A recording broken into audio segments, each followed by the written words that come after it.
sa isang sulok, nag-iisip ng malalim, para bang may problemang di maunawaan.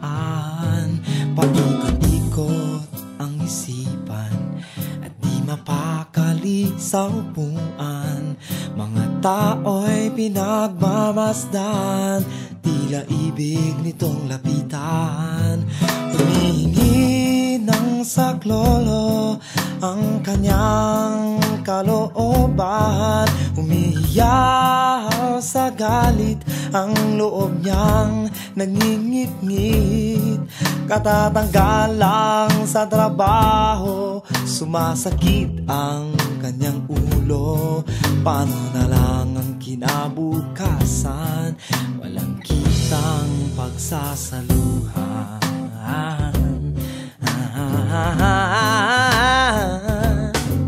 Nakaupo sa may kanto, nakatingin sa malayo, tila walang pinagmamasdan, nakatitig lang sa kawalan.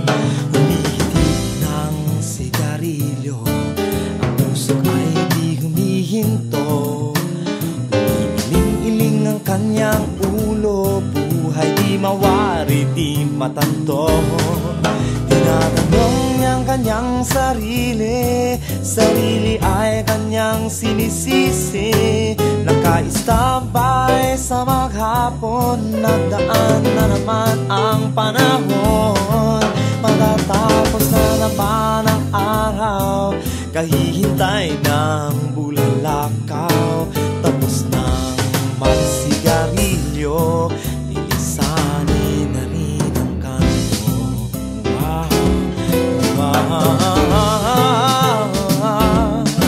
Sari-saring mga larawan, puno ng kwento kung pagmamasdan. Iba't ibang mga problema, iba't ibang bigat at dala. Mga larawan ng buhay-buhay, larawan ng paligid nating magulang.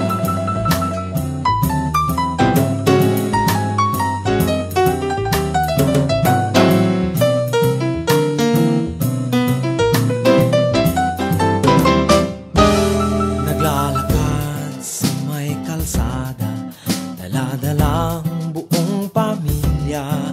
Buong bahay nasa kariton, walang tiyak na direksyon. Kinakatok ang mga bintana ng mga kotseng nakaparada.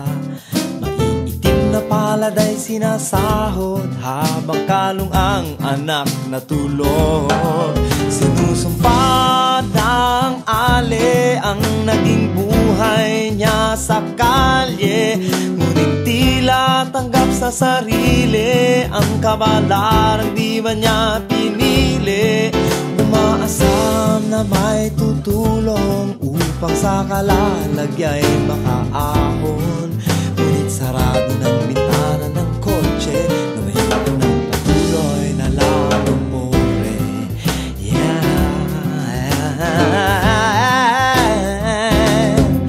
Sari-saring mga larawan, puno ng kwento kung pagmamasdan.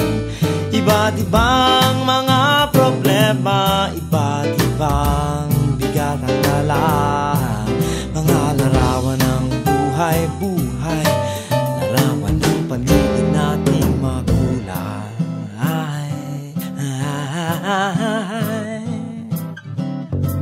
Mga paang naglalakad, nagmamadali, mabagal makupad.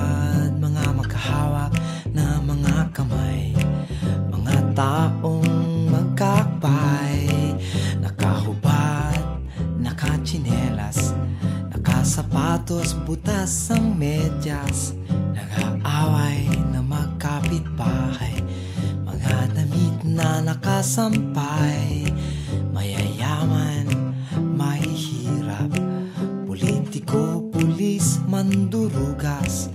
May ingay, mabaho, mausok, mga basurang nabubulok, nagtataas isa